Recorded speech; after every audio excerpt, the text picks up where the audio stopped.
అందరికీ షలోమ్. యోమ్ కిపోర్ పరిశుద్ధ దినమందు మరి మనమందరము చాలా దినాల ముందు నుంచే ప్రిపేర్ అవుతూ ఉన్నాము, సిద్ధపడుతూ ఉన్నాం. మనం చేయాల్సింది మనం చేస్తే ఆ తర్వాత ఈ డే ఆఫ్ అటోన్మెంట్, ఈ దినమే ప్రాయశ్చిత్తం చేస్తుంది. అది దీన్ని బట్టి ఆధారపడి ఉంటుందంటే మనము మన హృదయాన్ని తెరిచి హృదయంతో సమర్పించుకున్న సమర్పణ బట్టి, కమిట్మెంట్ బట్టి ఉంటుంది. సో ఈరోజు ఈ యొక్క రబ్బేను యోనా గారి యొక్క 20 ప్రిన్సిపల్స్ మనం నేర్చుకుంటూ వస్తున్నాం. ఈరోజు 12th principle, examining, knowing, recognizing the seriousness of each sin అనే ఈ టాపిక్ ఇజ్రాయేలు దేశ ప్రజల క్షేమము కొరకు, చెరలోకి వెళ్ళిపోయినటువంటి బందీలుగా ఉన్న వారి యొక్క విమోచన, విడుదల కొరకు గత కాలమంతా కాచి కాపాడినందుకు గాను, రక్షించినందుకు గాను గిద్యోను గారు కాకినాడ ప్రాంతం నుంచి కృతజ్ఞతలు తెలియజేస్తున్నారు. దైవ ఆలయము తిరిగి కట్టబడుట కొరకు, దేవుని యొక్క సన్నిధి మరలా భూమి మీదకి దిగివచ్చుట కొరకు, అదే మాదిరిగా మరి యొక్క నూతన సంవత్సరము ఫాతిమా గారికి అనుగ్రహించినందుకు గాను థ్యాంక్స్, కృతజ్ఞతలు తెలియజేస్తూ ఉన్నారు. అషేము ఈ 2 కుటుంబములను దీవించి ఆశీర్వదించును గాక. సో ఇప్పుడు మనం నేర్చుకోబోతున్నది ఏంటంటే 12th ప్రిన్సిపల్లో ఎగ్జామినింగ్, పరీక్షించుకోవడం, దెన్ నోయింగ్, తెలుసుకోవటం, తర్వాత ప్రతి పాపము యొక్క సీరియస్నెస్ని తెలుసుకోవటం. మనకి జనరల్గా కామన్గా ప్రతి ఒక్క పాపమును ఒకే కేటగిరీలో పెట్టుకొని వెళ్ళిపోతూ ఉంటాం. సో పరలోకము మనకి ప్రతి పాపాన్ని కూడా అలాగే ఏదో కామన్ కేటగిరీలో పెట్టలేదు, కానీ చిన్న అపరాధములు, పొరపాట్లు, తర్వాత సీరియస్, తర్వాత ఆ తప్పు చేస్తే మరణశిక్ష అనేటటువంటి ఒక పరిస్థితులు ఉన్నాయి. సో ఈరోజు మానవులకి అంతా కూడా చాలా చాలా ఈజీగా తీసుకుని వెళ్తున్నటువంటి ఒక పరిస్థితి. కాబట్టి ఈ విషయాలు మనం నేర్చుకోవాలి. ఈరోజు సాయంత్రం నుంచి రేపటి సాయంత్రం వరకు కూడా ఈ యొక్క పరిశుద్ధమైన దినము పరలోకం అంతా కూడా మరి మానవులందరినీ పరిగణలోకి తీసుకుంటుంది. కాబట్టి మనము తీసుకుంటున్న నిర్ణయాలు బట్టి ఈ డే మన రోష హషానా నుంచి కూడా మనం తీర్మానాలు తీస్తూ ఉన్నాం. మనం తీసుకుంటున్నటువంటి తీర్మానములను బట్టి అషేము మనకి ఎలాంటి ఒక తీర్పు ఇవ్వాలి అన్నది నిర్ణయిస్తారన్నమాట. సో కాబట్టి మనం ఈరోజు ఈ 12th ప్రిన్సిపల్ని మనము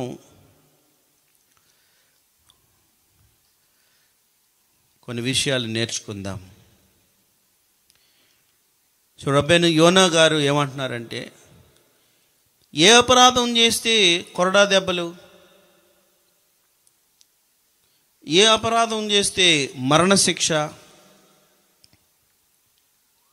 ఏ అపరాధం చేస్తే సమాజం నుండి కొట్టివేయబడతారు, ఇలా వివిధ రకాలుగా తోరా చెప్తుంది. కొరడా దెబ్బలు, బహిష్కరణ, మరణశిక్షణ. సో అది కన్ఫెషన్ చేసేటప్పుడు కూడా ఎంత ఘోరమైనటువంటి తప్పులు చేసాము అన్నది గ్రహించకుండా మనం తప్పులు చేసాము, అపరాధాలు చేసాము అంటే సరిపోదు. దానికంటే ముందు రబీ మానిస్ ఫ్రీడ్మన్ గారు ఏం చెప్పారంటే, ఫస్ట్ ఆఫ్ ఆల్ పాపాలు ఒప్పుకునే దానికంటే ముందు మనం అందరం కూడా గ్రహించాల్సినటువంటి పాయింట్ ఏంటంటే, ఎవరి ఎదుట చేశావు? ఇప్పుడు నువ్వు ఎందుకు పాపాలు ఒప్పుకోవాలి? అసలు పాపాలు అపరాధాలు ఎందుకు ఒప్పుకోవాలి? దేనికి ఒప్పుకోవాలి? తర్వాత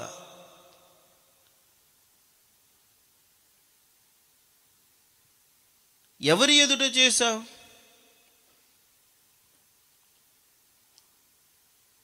దేనికి చేశావు? ఎందుకు చేశావు? ఇది కూడా రికగ్నైజ్ అవ్వాలి. అంటే మనం ఏదో వచ్చి నేను తప్పు చేశాను అనుకొని వెళ్ళిపోవడం కాదు, కానీ ఎవరి ఎదుట చేశామో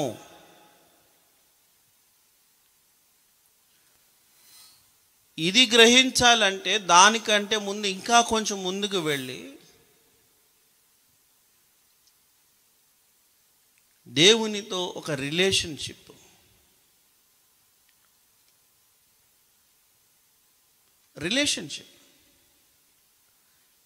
ఎలా ఒప్పుకోగలుగుతామో తెలుసా అండి? మనం పాపాలు అపరాధాలు దేవునితో ఉన్న కనెక్షన్ బట్టి ఉంటుంది ఒప్పుకోలు అనేది. దేవునితో నువ్వు కనెక్ట్ అవ్వకపోతే జస్ట్ ఏదో చేస్తున్నారు, ఒప్పుకుంటున్నాం అంతే. ఎందుకు చేశాము, దేనికి చేశాను, నేను మరలా దాన్ని రిపీట్ చేయకూడదు, ఇలాంటివి ఏమి ఉండదు. ఇంకా ఒక వ్యక్తి తను దేవునితో కలిగి ఉన్న ఆ వ్యక్తిగత సంబంధమును బట్టి ఇది ఆధారపడి ఉంటుంది. సో కాబట్టి రబ్బీ గారు ఏం చెప్పారంటే, ఇదంతా పక్కన పెట్టి ఫస్ట్ నీ సృష్టికర్త గురించి బాగా తెలుసుకో అన్నాను. నీ సృష్టికర్త కోసం నువ్వు తెలుసుకోకుండా, నీ సృష్టికర్తతో ఏమాత్రం కనెక్షన్ లేకుండా నీకు నువ్వే నీ వైపు నుంచే నువ్వు అంతా ఏదేదో చెప్పుకొని ఏదేదో చేసుకొని వెళ్ళిపోతూ ఉంటే ప్రయోజనం ఏముంది?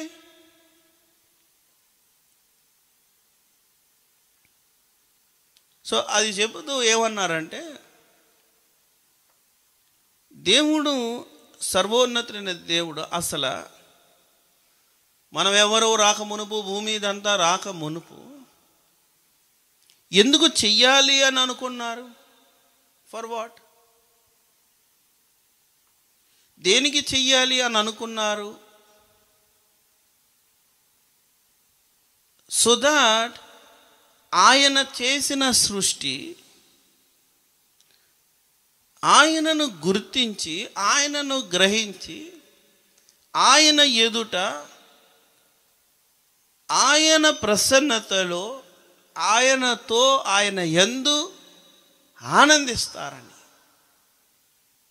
This is something deep.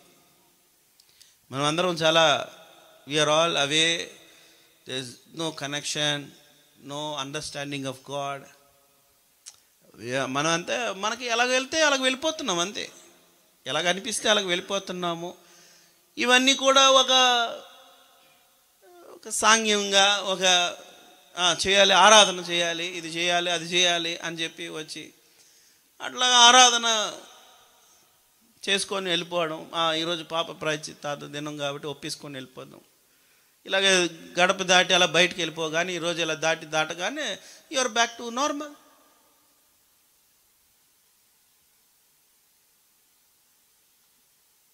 So this is not what God is expecting. ఇది కాదు. మామూలుగా మనం మాట్లాడుకుంటే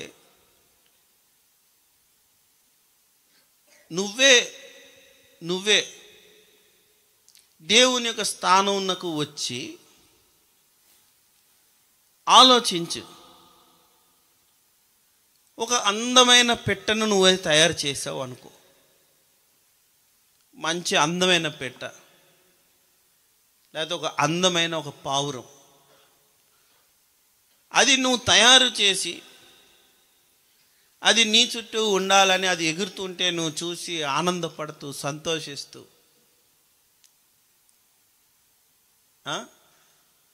అది నీ చుట్టూరా నువ్వు అనుకుంటున్నటువంటి ఆ ప్లేస్లోనే ఉంటే, నువ్వు దానితో అది నువ్వు అలా సరదాగా హ్యాపీగా ఉండు అంటే, అది ఎగిరెగిరి వచ్చి నీ భుజం పైన కూర్చోవడం, నీ చేతుల మీద కూర్చోవడం, నువ్వు కూర్చొని ఉంటే నీ దగ్గరికి వచ్చి కూర్చోవడం చేస్తుంది అనుకో, ఎంత హ్యాపీగా ఉంటుంది. అలా కాకుండా అది తొర్రమని ఎగిరి నీ నుంచి దూరంగా వెళ్ళిపోయింది అని అనుకో, ఐ డోంట్ వాంట్ యూ. అప్పుడు బయటికి వెళ్తే ఎన్ని ప్రమాదాలు ఎన్ని విధాలుగా ఉన్నాయి, పొంచి ఉంది, ఇదంతా అటాక్ చేయబడి అన్ని. సో ఒక మంచి వాతావరణం నువ్వు కలుగజేసి, నీ ఇంటిని ఒక మంచి వాతావరణంగా కలుగజేసి, ఒక అద్భుతమైన ఒక పక్షిని నువ్వు తయారు చేసి దాని యందు నువ్వు ఆనందించాలన్న ఒక ఉద్దేశంతో చేసి అదేమో తుర్రని పారిపోతే, అప్పుడు అది తన చేసిన తన సృష్టికర్తతో ఏం బాండింగ్ ఉంది అక్కడ? సేమ్. నువ్వైనా నేనైనా మనమైనా సరే, మనం మన వేసుని ఎన్నుకొని వారు తమ మార్గములను ఏర్పరచుకొని సృష్టికర్త ఒక మంచి బాండింగ్, ఒక మంచి రిలేషన్షిప్ కలిగి ఉండాలని ఒక అందమైనటువంటి బ్యూటిఫుల్ మ్యాన్ ఆదాముని అషేము చేసి దేవుడు చేయాలి అని అనుకుంటే, ఒకేసారి మానవులు కలుగుగాక అయిపోయింది కదా. ఏమండి, మానవులు కలుగుగాక అంటే మానవులందరూ వచ్చిరా? Africa, Japan, America, Australia, Paris అంతా ఎందుకు? Why one man? ఆ ఒక్క మానవుని నుండి జనరేషన్స్ రావాలి. వాళ్ళందరూ హషేము తాను చేసినటువంటి దాన్ని చూసి ఆనందించాలని, ఎంతో సంతోషపడాలని ఒక అద్భుత మానవుని ఆదామును చేసి తీసుకొని వెళ్ళి నీకు గచ్చపోతల దగ్గర పడిలేదే. మంచి అందమైనటువంటి ఏదైనా తోటలో ఆయన సముఖంలో ఆయన యందు ఉంచి ఇక్కడ హ్యాపీగా ఉండండి, ఎవ్రీథింగ్ ఈజ్ యోర్స్ అని. ఇట్లా ఈ కోణం నుంచి ఒకసారి ఆలోచించు. సో ఒక మంచి రిలేషన్షిప్లో ఉండాలి అనుకున్న వాళ్ళు ఆ రిలేషన్షిప్ నుంచి దూరం అయిపోయి, సో ఇప్పుడు ఈరోజు పాప ప్రాయశ్చిత్తార్థ దినము అని అంటే, నేను తప్పు చేశాను అంటే కూడా ప్రయోజనం లేదు. అదేం కాదు, అది that's not the thing. What's your relationship with God? First come to that point. Not going in your own way. ఈ మార్గాలన్నీ తిరిగేసి అన్న ఏదో చేసుకొని తిరిగి నన్ను క్షమించు అని అంటే, no point in asking forgiveness. First of all come to understand Hashem. ఎందుకు నిన్ను చేశారు? ఎందుకు నువ్వు భూమి మీదకి వచ్చావు? దేనికి హషేమ్ నిన్ను పంపించారు?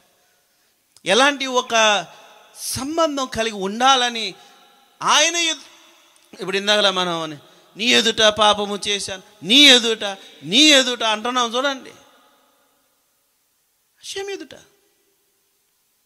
సో ఆయన పక్కనే పెట్టేసి నీవు నీ ఇష్టానుసారంగా నువ్వు ఎలా తిరగాలనుకుంటున్నావు, నీ లైఫ్ నువ్వు ఎంజాయ్ చేయాలనుకుంటున్నావు, నువ్వు తిరుగుతా వచ్చి ఉండి నువ్వు తర్వాత వచ్చి నన్ను క్షమించు అని అంటే అర్థమే లేదు. First of all, what kind of relation are you in with God? అది ముందు తెలుసుకోవయ్యా. నీ సృష్టికర్తతో నీకున్న రిలేషన్ ఏమిటి?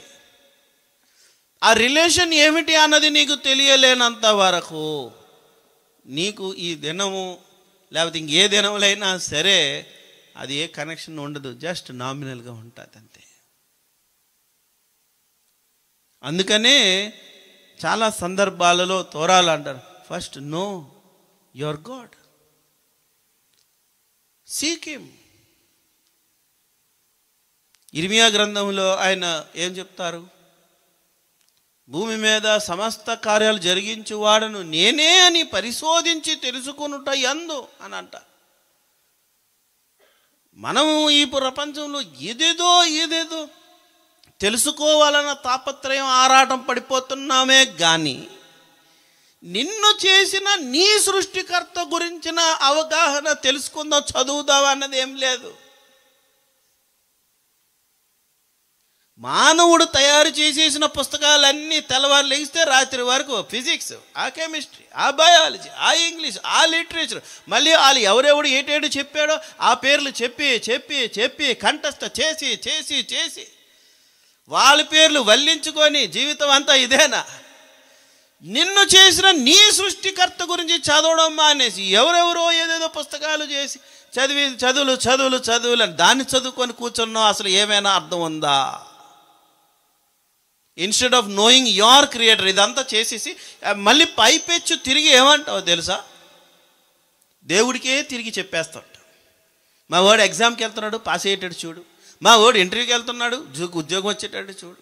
అంటే నీ సొంత ఆలోచనలో పడి నువ్వు వెళ్ళిపోతూ మళ్ళీ దేవుడికి చెప్తూ ఉంటావు, రిక్వెస్ట్ పెడతా ఉంటావు. హషేము ఏమి చెప్పారు, ఏమి చేయమని చెప్పారు, నువ్వేమి చేస్తున్నావు, నువ్వేమి చేస్తూ తిరిగి వచ్చి దేవా అని చెప్పి నువ్వు మళ్ళీ మొరలు పెడుతున్నావు. హషేము ఏం చెప్పారు? నీవు నా మాట శ్రద్ధగా విని నీడలా. సో దేవుని మాట శ్రద్ధగా వింటే నీకు ఏ టైంలో ఏది రావాలో ఏది ఇవ్వాలో అన్నీ, టైంకి వర్షము, టైంకి గాలి, టైంకి పంట, అన్నీ నీ టైంకి ఎవ్రీథింగ్ విల్ బీ దేర్. నువ్వు దేవుని మాట వినడం మానేసి, ఆయన చెప్పినది చేయడం మానేసి, ఆయనతో ఒక మంచి రిలేషన్షిప్లోకి వెళ్ళడం మానేసి, నువ్వు ఎవరెవరితోనో రిలేషన్షిప్ పెట్టుకొని ఎవరెవరితోనో తిరుగుతూ ఏదేదో పెట్టుకొని అన్నీ తిరిగేసి మళ్ళీ వచ్చి ఇది చేయి అది చేయి అని చెప్పేసి అనడంలో అర్థమే లేదు అని చెప్పి దాంట్లో అర్థం లేదు.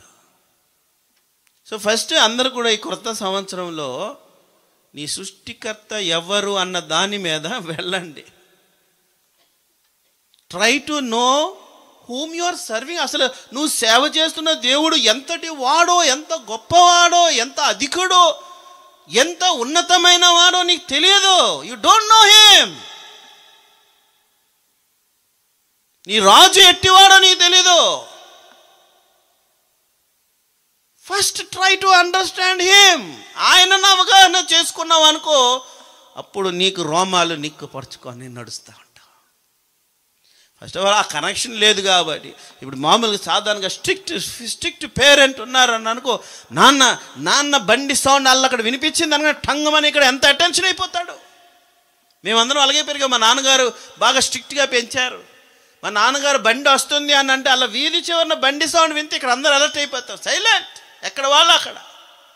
సో అప్పుడు మీ నాన్న ఎవరు, ఎటువంటి వాడు అన్న సంగతి నీకు తెలిస్తే నువ్వు ఎంత భయముతో, ఎంత డిసిప్లిన్గా నువ్వు కూర్చోగలుగుతున్నావు, ఉండగలుగుతున్నావు. If you don't know about your father then your on your own. అంతే, నీ ఇష్టం వచ్చినట్టు నువ్వు వెళ్ళిపోతూ ఉంటావు. నీ రాజు, నీ సృష్టికర్త ఎవరో ఏంటో నీకు తెలియకపోతే నీకు నచ్చినట్టు, నీకు ఇష్టం వచ్చినట్టు నువ్వు ప్రవర్తిస్తావు, నువ్వు జీవిస్తావు, నీ జీవితాన్ని పట్టుకొని వెళ్తావు. మళ్ళీ వస్తావు వచ్చి దేవా నన్ను క్షమించు, అది చేయి ఇది చేయి. What do you mean by that?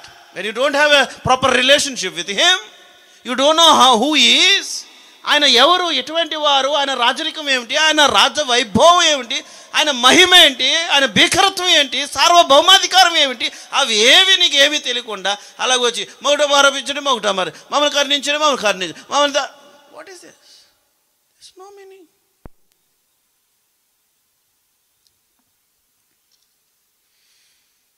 ఇర్మియా గ్రంథం 2వ అధ్యాయము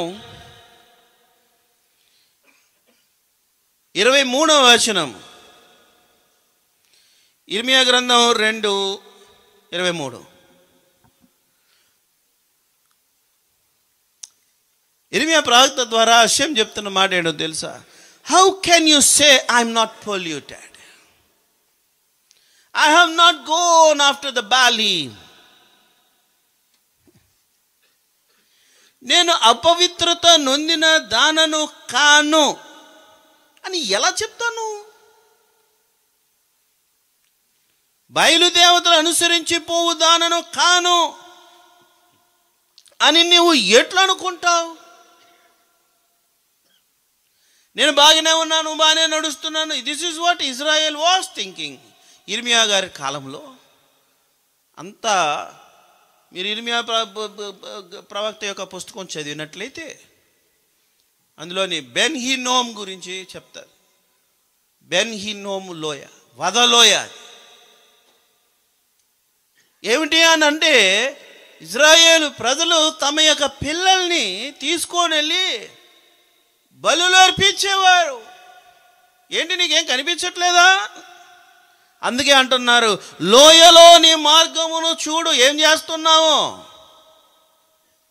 చాలా వరకు మనము తప్పులు చేసుకుంటూ ఏ తప్పు చేయట్లేదు అనుకొని వెళ్ళిపోతూ ఉంటాం. If you don't stop and meditate, నువ్వు ఆగి నువ్వు ధ్యానం చేయకుండా నువ్వు ఆలోచించకపోతే, నేను మంచోడిని, నేను బాగా నేనేం తప్పు చేశాను, అందరు చేయట్లేదా, వాళ్ళు చేయట్లేదా, వీళ్ళు చేయట్లేదా, నేను అంతే కామ్గా వెళ్ళిపోతాం అంతే. ప్రతి దానికి కూడా ఏం చేస్తావు అని అంటే అన్నీ సర్దిపుచ్చుకొని వెళ్ళిపోతూ ఉంటాం.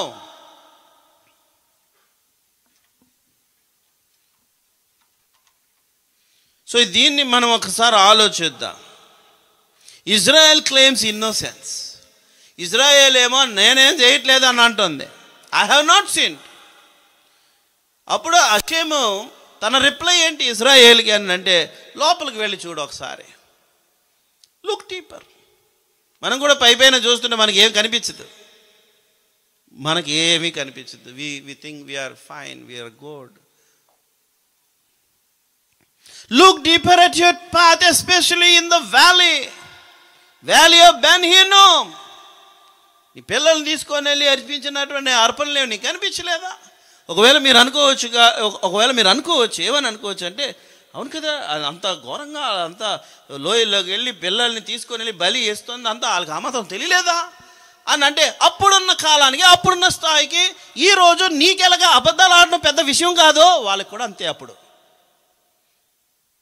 ఈరోజు నీకేమైనా అర్థమవుతుందా? అబద్ధాలు ఆడుకొని వెళ్తున్నావు కదా అంటే, ప్రతిదానికి అబద్ధం ఆడుతున్నావు కదా, అది ఏమైనా నీకు తెలుస్తుందా? You don't no. అంతే. ఆ కాలం ఒక్కొక్క కాలం ఒక్కొక్క రీతిగా ఉండేది. దెర్ వాజ్ ఎ టైం, బైబిల్లో చెప్తుంది, లేవ్యకాండంలో మనకి మాట్లాడుతున్నప్పుడు మెత్సోరా లెపర్సీ గురించి మాట్లాడుతుంది వాక్యము. సో అప్పుడు తోరా లెపర్సీ గురించి మాట్లాడుతుందంటే అప్పుడు ఉన్న స్థాయి ఏమిటి, వారు కలిగి ఉన్న ఆ టాప్ లెవెల్ ఏంటి, దానికి ఏదో వస్తుంది. ఇప్పుడున్న లెపర్సీ లాంటిది కాదు అది. ఇప్పుడు వస్తున్న లెపర్సీ వ్యాధి వంటిది అది కాదు. అది సంథింగ్ స్పిరిచువల్. అది దట్ ఈస్ స్పిరిచువల్. జస్ట్ ఒక డాట్, ఒక మచ్చ, అదంతా వస్తూ ఉంటుంది. ఇప్పుడున్న కుష్ఠరోగం లాంటిది కాదు అది. మరి అదెందుకు ఇప్పుడు రావటం లేదు? ఇప్పుడు ఎందుకు రావటం లేదు? బికాస్ ప్రజలు ఎవరు ఆ స్థాయిలో లేరు, ఆ స్పిరిచువల్ హైట్లో ఇప్పుడు లేరు, అంత డౌన్ గ్రేడ్లో ఉన్నారు. సో స్కేల్ కూడా ఎలా ఉంటుంది, నువ్వు ఏ స్కేల్లో నువ్వు ఎలాగ నడుస్తున్నావు దాన్ని బట్టి నీ స్కేల్ కూడా ఉంటుంది. దేవుని సన్నిధి ఎంత సమీపంగా ఉంది, నువ్వు రాజు ఎదురుగుండా ఎలా నిలబడతావు? ఎలా పడితే నిలబడగలుగుతావా? ఎలా పడితే అలా మాట్లాడగలుగుతావా? ఒక బాస్ ఎదురుగుండానే నువ్వు చాలా వినయ విధేయతలతో మాట్లాడతావే. సో అలాంటిది విశ్వానికి బాస్ కింద దిగి ఉన్నప్పుడు ఎదురుగుండా ఉంటే ఆ లైఫ్ స్టైలే టోటల్ డిఫరెంట్గా ఉంటుంది, ఆ సన్నిధి డిఫరెంట్గా ఉంటుంది. ఇప్పుడు ఉన్నట్టు ఇంత విచలవిడితనం అంతా కాదు, సంథింగ్ డిఫరెంట్. సో అప్పుడు ఉన్నటువంటి ఆ కాలం ముందు అక్కడ మాట్లాడుతున్న లెపర్సీ అనేది వేరు, ఇట్స్ సంథింగ్ డిఫరెంట్. ఆ స్థాయి వేరు, వాళ్ళు ఉన్న అప్పుడున్న ఆ స్థాయి వేరు, ఇప్పుడున్నటువంటి స్థాయి వేరు. సో అదే మాట్లాడుతున్నాము. ఇప్పుడు అడిగితే అదేంటండి మరి అంత ఇర్మియా గారి కాలంలో వాళ్ళు అంతలాగా బలులంతా అర్పిస్తుంటే వాళ్ళకి తెలియలేదా అని అంటే, ఈరోజు నీకు అబద్ధాలు ఆడడం ఎలా తెలియలేక ఉందో అలాగే same you don't fear of flying. మాట దబాయించడము, మ్యానిపులేట్ చేసేయడము, ఇవన్నీ నీకు కామన్ కదా. దానికి ఏమైనా భయపడుతున్నామా ఏంటి? లేదు. అసాల్ట్గా ఈజీగా మాట్లాడుకొని వెళ్ళిపోతున్నామే.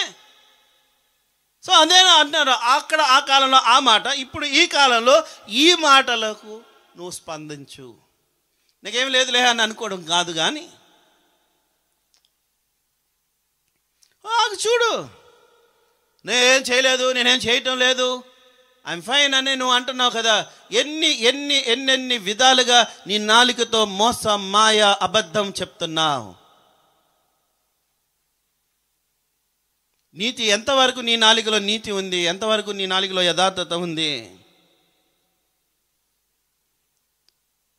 సో దానికి ఎక్స్ప్లెనేషన్ తెలుసా? Even if you say I have repented, నేను పశ్చాత్తాప పడ్డాను అని నువ్వు చెప్పినా కానీ, you must still acknowledge the depth of what was done. నువ్వు ఇంకా ఒప్పుకొనే తీరాలి. ఆ డెప్త్లోకి వెళ్ళి ఒప్పుకోవాలి. నువ్వు ఒక్కసారి లోపలికి వెళ్ళి పరిశీలించు, పైన చెప్పుకొని వెళ్ళిపోవద్దు. సో ఈ వచనం ఏం చెప్తుంది, ఏమని మనకి వెల్లడి చేస్తుందంటే, సీరియస్ సిన్స్ లీవ్ ట్రేసెస్. సీరియస్గా చేసినటువంటి అపరాధాలు, పాపాలు, అవి దాని యొక్క ఛాయల్ని వదిలేస్తూ ఉంటుంది, దాని ట్రేస్ ఉంటుంది. The teshuva alone doesn't erase instantly. అది కేవలము నువ్వు టెషువా చేస్తే అది ఇరేజ్ అయిపోతుంది అన్నది ఏమి లేదు.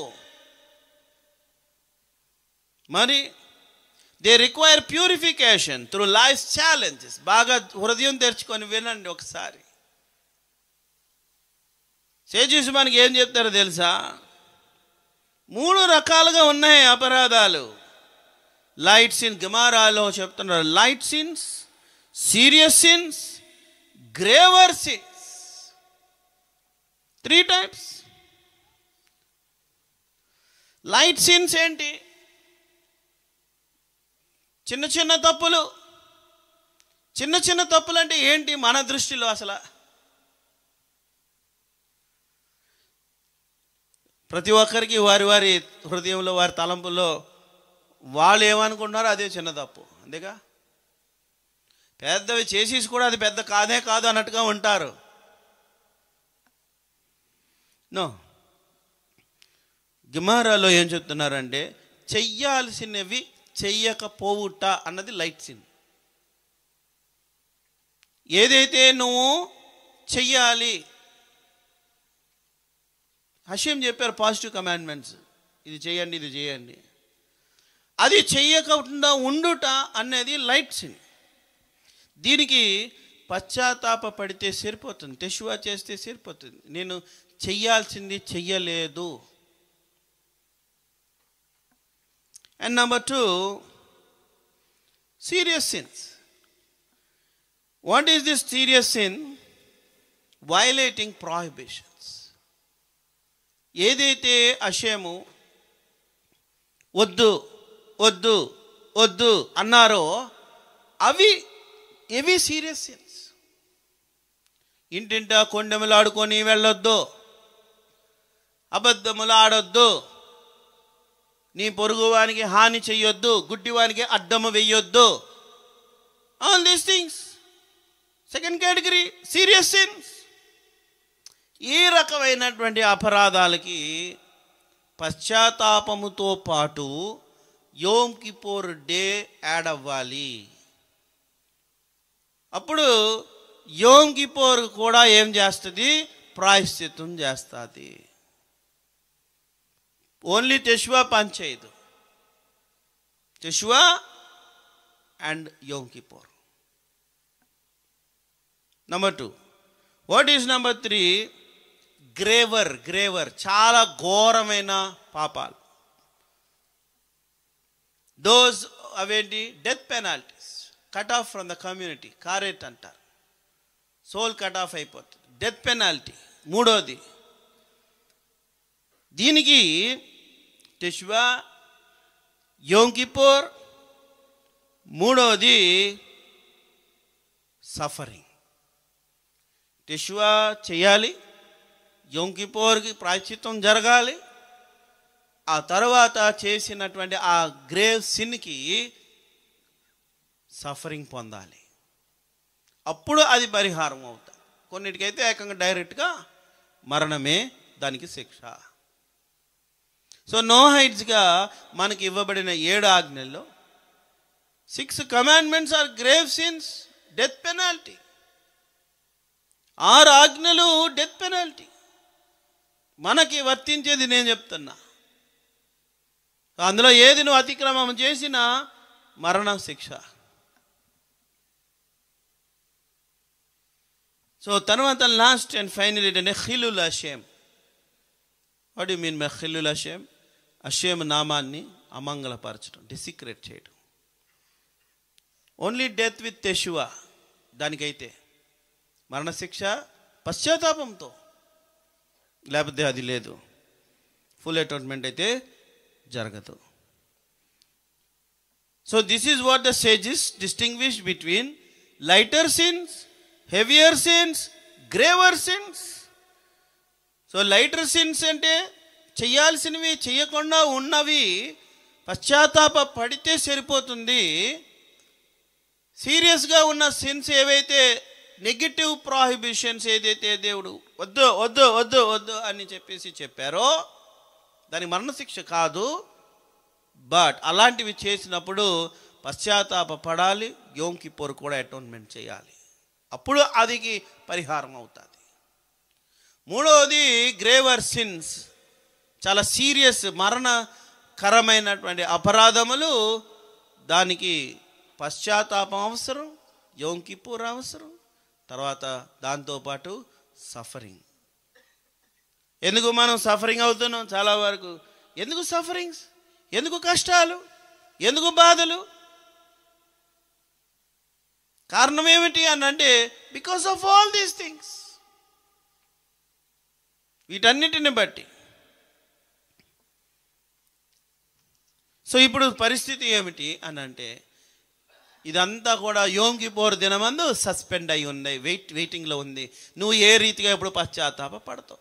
యోమ్ కిప్పూర్ డే, ఆ డే దాని పశ్చాత్తాపం అది చేసుకుంటుంది. దిస్ అ డే, ఈ డే యొక్క ఇంపార్టెన్సే అది. It will do it's work. What about you? నువ్వు చేయాల్సింది నువ్వు చేస్తే అప్పుడు యోమ్ కిప్పూర్ అటోన్మెంట్ చేస్తుంది. నువ్వు చేసిన రీతిలో అది చేయకుండా అలాగ వదిలేస్తే Yom Kippur will not atone for it. So without Yeshua the degree of punishment hangs over a person. So ఇప్పుడు ఏమవుతుంది అని అంటే నువ్వు సరైన రీతిలో పశ్చాత్తాప పడదు, నీ కమిట్మెంట్స్ కరెక్ట్గా లేకపోతే ఇప్పుడు ఈ డే యోమ్ కిప్పూర్ డే రోజు ఏమవుతుంది? సస్పెండ్లో ఉందన్నమాట. ఏం చేద్దాం, వీడు ఎలా ప్రవర్తనిస్తున్నాడు, వీడు ఎలాగ ఒప్పుకుంటున్నాడు అనేది పరలోకం ఏం చేస్తుంది? చూస్తుంది. చెక్ చేసిన తర్వాత అందరూ అనుకుంటా నేను ఒప్పించుకుంటే అయిపోయింది, నేను దేవుని అంటే అయిపోయింది అని అనుకుంటా. కానీ no, that's not the way. It's all about how నీ కమిట్మెంట్ ఏంటి, నువ్వేం అది పరలోకం చూస్తుంది. సో నువ్వు ఎలాగ కమిట్ చేస్తున్నావు, ఎలా నువ్వు సమర్పించుకున్నావు, ఎంత సిన్సియర్గా నువ్వు దేవుని దగ్గరికి వచ్చి నువ్వు ఎలాంటి ఘోరమైన పాపాలు చేశావు అని నువ్వు రియలైజ్ అవుతున్నావు. ఎన్ని సందర్భాల్లో ఎన్నెన్ని రీతిలుగా అటట అబద్ధాలు. ఆ అబద్ధాలన్నీ మనకి ఏవీ కావు అసలు. పైపేచు ఈవెన్ ఇన్క్లినేషన్ ఏమి చెప్తుందా? నువ్వేం పెద్ద బ్యాంక్ దోపిడీ చేసావా, నువ్వు ఎవరైనా పొడిచి చంపేశావా, అలా టెర్రరిస్ట్ లాగా ఏమి నువ్వు లేవు కదా, మంచోడివయ్యా నువ్వు అని చెప్పి ఈవెన్ ఇన్క్లినేషన్ నీ చెవిలో శంఖం ఉత్తా ఉంటుంది అనమాట. You are so good. వాళ్ళందరూ చూడు, వాళ్ళలాగా నువ్వేం చేస్తున్నావా, వాళ్ళందరిలో నువ్వేం చేయట్లే, యు ఆర్ వెరీ గుడ్. అట్లాగంతా చెప్పి నిన్ను బుజ్జగించి తట్టి కూర్చోబెట్టేస్తుంది కన్ఫెషన్ చేయనివ్వకుండా. మీకు తెలుసా, కన్ఫెషన్ నువ్వు చేయకపోతే, నువ్వు ఏం చేసావో నీకు తెలియకపోతే, దాన్ని నువ్వు కన్ఫెస్ చేయకపోతే, నువ్వు ఒప్పుకోకపోతే అది అలా సస్పెన్షన్లో ఉంటుంది. అప్పుడు పరలోకం ఓకే ఏం చేయాలో అది వాళ్ళు చేస్తారు. That I don't know. So Yeshua చెయ్యాలి కంపల్సరీగా. ఆ తర్వాత యోమ్ కిప్పూర్ అది దాని పని దాన్ని చేసుకుంటుంది.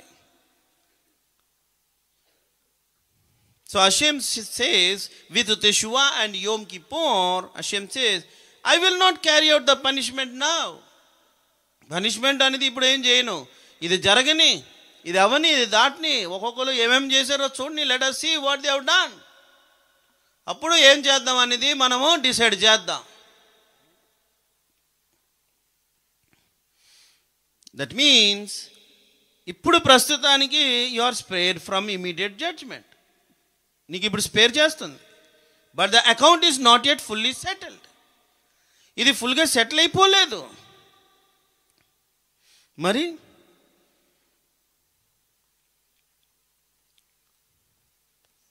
సో 3 విషయాలు. తెషువా అంటే పశ్చాత్తాపడడం అనేది stops punishment from striking right away. పశ్చాత్తాప పడటం వల్ల ఇమ్మీడియట్గా నీకు పనిష్మెంట్ అనేది రాదు, వెయిటింగ్లో ఉంటుంది. Stops punishment. యోమ్ కిప్పూర్ వెయిటింగ్లో ఉంటుంది, యోమ్ కిప్పూర్. అండ్ నెంబర్ 3, నువ్వు చేసినటువంటి దానికి సఫరింగా, ఏ టైప్ ఆఫ్ అపరాధం చేసో అది దేని ద్వారా నీకు పరిహారం చేయాలి, ఎలా క్లీన్ అవ్వాలి అన్న విషయం బట్టి పరలోకం చూస్తుంది. దానికి ఒక చిన్న ఎగ్జాంపుల్ తీసుకొని వస్తున్నారు. ఒక లోను ఎవరి దగ్గర అప్పు తీసుకున్నావు, అప్పు తీర్చాలి కదా. సో తెషువా అంటే ఏంటి? ఇక్కడ నేను లోను తీసుకున్నాను, అప్పు తీసుకున్నాను, 1,00,000 రూపాయలు నేను తిరిగి ఇవ్వాలి. ఇది తెషువా అంటే. నువ్వలేదు, డిడ్ నాట్ గివ్. తెషువా అంటే ఏంటి? నేను 1,00,000 రూపాయలు అప్పు తీసుకున్నాను, నేను తిరిగి ఇవ్వాలి అన్న సంగతి తెలుసుకోవడం. ఇదే తెషువా అంటే. యోమ్ కిప్పూర్ ఏమిటి? Signing A restructuring agreement with the lender. ఎవరైతే అప్పు ఇచ్చారో వాళ్ళతో మళ్ళీ రాయించుకుంటున్నావు, నేను మీకు ఇవ్వాలండి అని. Yom Kippur. The debt still exists. అప్పు క్లియర్ అవ్వలేదు, అప్పు అలాగే ఉంది. It doesn't disappear until the payments are done. Payments అయినంత వరకు అది అవ్వదు. నువ్వు తిరిగి తీసుకున్నదే 1,00,000 రూపాయలు ఇచ్చేయాలి కదా. సో తిరిగి ఇవ్వడమే ఏంటి? సఫరింగ్, ట్రిబ్యులేషన్స్, నీ బాధలు, నీ శ్రమలు, నీ కష్టాలు ఏ రకంగా ఏ రీతిగా వస్తుందో అది వీ డోంట్ నో. అవన్నీ వచ్చిన తర్వాత అప్పుడు నీకు క్లియర్ అవుతుంది. ఇది ఎలాగుంటుంది అని అంటే, ఎలా చెప్పచ్చు అని అంటే, ప్రతి మనిషికి అశ్యం. ఇప్పుడు ఇందాల చెప్పిన దానికే వద్దాం. నువ్వు ఒక అందమైన పక్షిని తయారు చేసావు. ఆ అందమైన పక్షి నీతో పాటు నీ యొక్క ఇంటిలో, నీ తోటలో, నీ చుట్టూ తిరుగుతూ ఉండాలి అని అనుకుంటున్నావు. అప్పుడు ఆ పక్షి నిన్ను గుర్తించి మాటి మాటికి అది నీ దగ్గరికే పరుగులెట్టుకొని వస్తూ ఉంటే నువ్వు దానికి ఇంకా బాగా చూసుకోవాలి, బాగా పెట్టాలి, ఇంకా చేయాలి అని బాగా నువ్వు ఆలోచిస్తూ ఉంటావు. అదే ఈ పక్షి రమని పారిపోయింది. నువ్వు చేసి నేను పట్టించుకోకుండా పారిపోయింది. పారిపోయిన తర్వాత అది ఎక్కడికో వెళ్ళిపోయింది. నువ్వేం చూస్తావు? ఇప్పుడు ఎక్కడికి వెళ్ళింది అని చూస్తావు, అంతే. అది వెళ్ళిపోయింది, తిరిగి రావాలి కదా. సో అట్లాగా నువ్వు ఎటు వెళ్ళిపోతున్నావు, ఎక్కడికి వెళ్ళిపోతున్నావు, ఎటు తిరిగేస్తున్నావు ఒకసారి చూసుకో.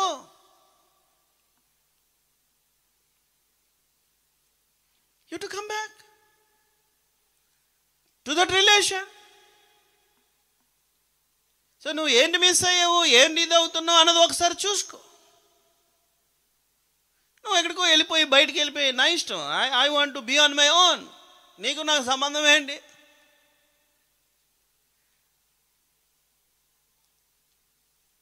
సో అప్పుడు నువ్వే చేసావు అనుకో ఆ పక్షిని. అప్పుడు నువ్వేం చేస్తావు? ఏంటి నీకు నాకు సంబంధం ఏంటా? ఆ పక్షి అన్నది అనుకో, నీకు దీని దగ్గరికి వచ్చి నీకు నాకు సంబంధం ఏంటి, నీతో ఉన్నా నేను వెళ్ళిపోతాను.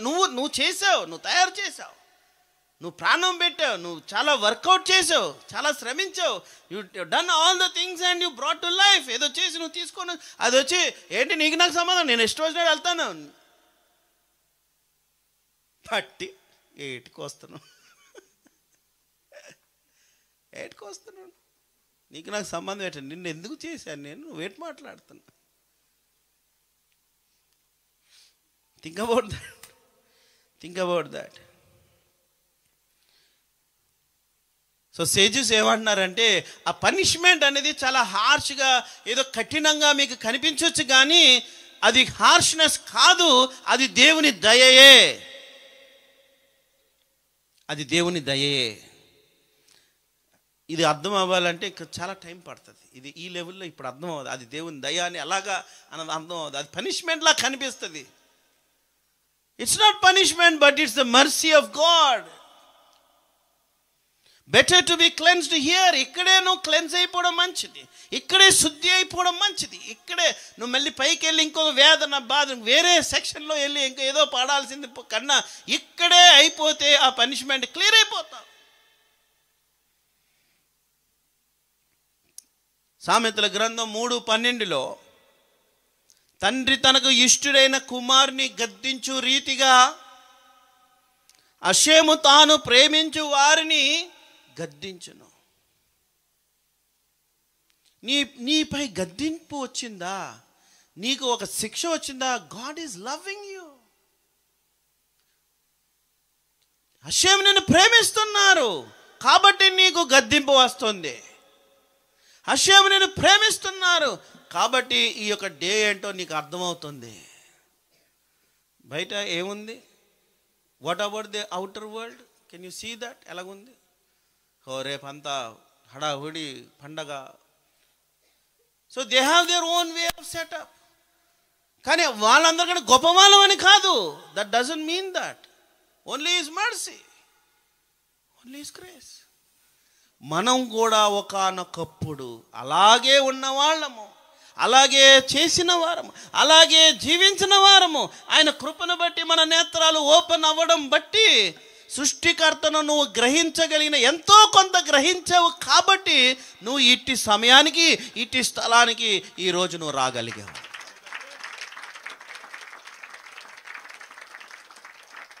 It's only his grace, it's only his pure grace. ఆయన మర్సీ అంతే, ఆయన దయ. సో మరి ఇలాంటి ఒక సమయానికి మనం వచ్చిన తర్వాత కూడా మనం ఆ విషయాలు గ్రహించకుండా ఉంటే అది ఎంత ప్రమాదకరమైన విషయమో ఆలోచించాలి. That's what we have to think. So in short, Yeshua is always accepted and begins the healing. Yeshua అనేది నువ్వు యథార్థంగా చేసినప్పుడు అషేం ప్రాసెస్ మొదలు పెడతారు. నీ ప్రాసెస్ నువ్వు కరెక్ట్గా చేస్తే ఆ తర్వాత ఇది ఇప్పుడు వస్తున్న థాట్ ఏంటో తెలుసా? డాక్టర్ గారు ఏం చేస్తారు, అన్ని టెస్టులు రాసేస్తారు ఆపరేషన్కి ముందు, అవునా? అవన్నీ నువ్వు వెళ్ళి బీపీ, షుగరు, ఎయిడ్స్, రకరకాల అన్ని టెస్టులు ఉంటాయి కదా ఆపరేషన్కి. అవన్నీ నువ్వు చేసుకొని వచ్చాక అవన్నీ అక్కడ సమర్పించిన తర్వాత డాక్టర్ రాసి ఇచ్చి నువ్వు చేసుకొని వస్తే, నువ్వు సమర్పిస్తే అప్పుడు డాక్టర్ అదంతా చూసాక నెక్స్ట్ ఆయన చేయాల్సింది ఆయన చేస్తాడు.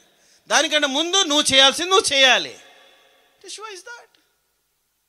సో నువ్వు చేయాల్సిన సీరియస్ యెషువా నువ్వు చేసుకుంటే ఆ తర్వాత యోమ్ కిప్పూర్ దినం యొక్క అటోన్మెంట్ పరలోకం చూసుకుంటుంది అదేం చేయాలో, ఎలా నీకు చేస్తే నువ్వు ఆరోగ్యంగా ఉంటావో. నెక్స్ట్ డాక్టర్ పని కదా, same. You do your tests, అన్నీ ప్రూవ్ చేసుకో, అర్పించుకో పక్కగా. అందులో నీకు ఏ టెస్టులను సారీ అండి మర్చిపోయానండి, అప్పుడు వాళ్ళు ఓకే ఓకే రండి రండి అంటారా? వెళ్ళి చేయించుకురా. నో ఎక్స్క్యూజ్ కదా. ఆపరేషన్ జరగాలి అని అంటే, నీకు రోగం కుదరాలంటే, ఆపరేషన్ చేసేది తీయాలంటే ప్రొసీజర్ ఉంది. ఆ ప్రొసీజర్ ప్రకారం నువ్వు వెళ్ళు, ఆ స్కాన్లు అంతా చేసుకో, ఆ టెస్ట్లన్నీ చేసుకొని రా, ఆ రిపోర్ట్లను పట్టుకొని రా. అవన్నీ చెక్ చేశాక మేము మొదలు పెడతాం. ఇందులో ఏ ఒక్క టెస్ట్ నువ్వు వదిలేసినా వెళ్ళి చేయించుకురా అని అంటారు. అందులో 10 టెస్టులు రాశారు, 8 టెస్టులు చేసుకొని వచ్చావు, 2 టెస్టులు చేయలేదు, చిన్నదే కదా, పర్వాలేదు కదా, అవేం పెద్ద విషయం ఏంటి అని అనుకున్నావు. నో, నీకు చిన్నది. డాక్టర్ గారు నో, గో గో. సో అలాగా చిన్నదేంటి, పెద్దదేంటి, సివియర్ ఏంటి, ఏం టైప్ ఆఫ్ పాపాలు చేసావు, కొరడ దెబ్బలు ఏంటి, మరణ శిక్ష ఏంటి, శిక్షలు ఏంటి, ఇవన్నీ ఏమి తెలియకుండా అంత కామన్గా పెట్టుకొని వెళ్ళిపోయి అన్నిటికీ క్షమాపణ అడిగేస్తే, so this is what we have to study and understand. ఈరోజు మనం నేర్చుకొని తెలుసుకొని చేయాల్సింది ఏంటో తెలుసా? ఈరోజు రాత్రి నువ్వు కూర్చొని కొంతసేపు ధ్యానం చేసుకో, నిన్ను నువ్వు పరీక్షించుకో, టెస్ట్ యువర్ సెల్ఫ్. ప్లెయిన్ సెన్స్లో వెళ్ళిపోవద్దు. సో ఎవరు ఏ స్థాయిలో పశ్చాత్తాపడతారో ఆ స్థాయిలో ఈ డే ఆఫ్ అటోన్మెంట్ వారికి అటోన్ చేస్తుంది. అందరికీ కామన్గా ఒకేలాగా అటోన్మెంట్ అయిపోతుందని మాత్రం అనుకోవద్దు. It's all up to you, it's now in your hands. So నీ భవిష్యత్తు, నెక్స్ట్ ఇయర్ యొక్క భవిష్యత్తు నువ్వు తీసుకున్న నిర్ణయం మీద ఆధారపడింది. ఈరోజు నువ్వు తీసుకున్న డెసిషన్ మీద ఆధారపడింది. ఎలాంటి ఒక నిర్ణయం తీసుకుంటావు, ఎలాంటి ఒక డెసిషన్ నువ్వు తీసుకుంటావు, దాన్ని బట్టి నీకు ఇప్పుడు ప్రతి ఒక్కరికి కూడా సస్పెన్షన్లో ఉంది మ్యాటర్ అంతా కూడా. ఏం చేద్దాము వీడికి అంటే, let's see what is doing today. ఈరోజు వచ్చింది కదా యోమ్ కిప్పూర్ డే అనుకుని వచ్చాడు కదా, white kurta pyjama suit boot అది వచ్చాడు కదా, చూద్దాం ఈడేం చేస్తాడో. ఈడు యాక్షన్లు అన్నీ ఎలాగుందని చూసిన తర్వాత దెన్ వీడికి ఏం చేద్దాం అప్పుడు ఆలోచిద్దాం. That's it. దీనికంటే ముందు నా బెస్ట్ సజెషన్ ఏంటి అంటే, నీ సృష్టికర్తను ముందు బాగా తెలుసుకోవడం ప్రారంభించు ఈ year. First know your creator. నీ సృష్టికర్త గురించి తెలుసుకోవడం మొదలుపెట్టు. Stop all the junk study outside. First learn about your creator. Because ఎందుకో తెలుసా, ఆ సృష్టికర్త మాత్రమే నువ్వు చనిపోయిన తర్వాత ఆత్మను ఎక్కడ తీసుకొని వెళ్ళి పెట్టాలో సర్వ అధికారం కలిగి ఉన్నాడు. ఇక్కడున్న ఏ నర మాతృడికి అధికారం లేదు. నువ్వు చచ్చిపోయిన తర్వాత నీ ఆత్మను పట్టుకొని వెళ్ళి ఏం చేయాలో ఆయనకు మాత్రం భయపడు. ఆయన గురించి తెలుసుకో. ఆయన గురించి నువ్వు ఎప్పుడైతే తెలుసుకోవడం మొదలు పెడతావో అప్పుడు నీ లైఫ్ ఆటోమేటిక్గా చేంజ్ అవుతుంది. It's all about knowing, it's all about understanding. The more you know, the more you understand, then comes love. ఉట్టినే నీకు రాదు లవ్, అదంతా పైనే. నువ్వు దేవుని గురించి చదివే కొలిది, నేర్చుకునే కొలిది, అవగాహన చేసుకునే కొలిది, నీ సృష్టికర్త గురించి నువ్వు ఎంత ఎక్కువ తెలుసుకుంటావో అప్పుడు నువ్వు అంతగా ప్రేమించగలుగుతావు. Then the love starts. అసలైన love starts. Until and unless no love nothing. Love అంతా కూడా జస్ట్ ఐ వాష్ అంతే. First know your creator. Start trying. ఇప్పుడు వరకు మించిపోయింది ఏం లేదు. This year take a stand to study about నీ సృష్టికర్త గురించి నువ్వు ధ్యానం చేయడం మొదలుపెట్టు. అప్పుడు ఆశయం ఆటోమేటిక్గా ఎవరు నీకు చెప్పాల్సిన పని లేదు. నువ్వే కాంటాక్ట్లోకి వెళ్ళిపోతావు, నువ్వే కనెక్షన్లోకి వెళ్ళిపోతావు. వన్స్ ఆ కనెక్షన్లోకి నువ్వు వెళ్ళిపోయావు అనుకో, నీ చుట్టూ ఎవరు ప్రపంచం కనిపించరు. నోబడి, నువ్వు ఎవరిని చూడవు. నువ్వు నీ సృష్టికర్త మాత్రమే కనిపిస్తుంటారు ఫ్రేమ్లో. ఇద్దరు ప్రేమించుకుంటున్నారు అని అనుకోండి, వాళ్ళిద్దరు ప్రేమ మధ్య ఇంకెవరు కనిపించరు, వాళ్ళే కనిపిస్తారు కదా.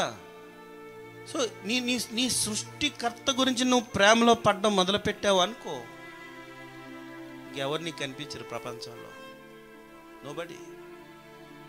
Only he's bright love. ఆయన ఎంత దయ కురిపిస్తున్నారు, అది మాత్రమే నీకు కనిపిస్తుంది.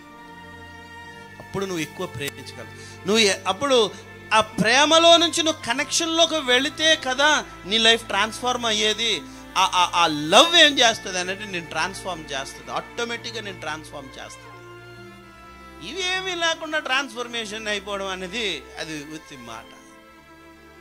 It's nothing like that. First నీ కనెక్షన్ ఎంతవరకు నీ సృష్టికర్తతో ఉందో అక్కడ స్టార్ట్ చేసుకోండి. ఈ సంవత్సరం నీకు ప్రతి ఒక్కరికి ఇచ్చే సలహా అది. అప్పుడు నువ్వు బాగా దేవునికి అర్థం చేసుకొని ముందుకు వెళ్ళగలుగుతావు. Thank you.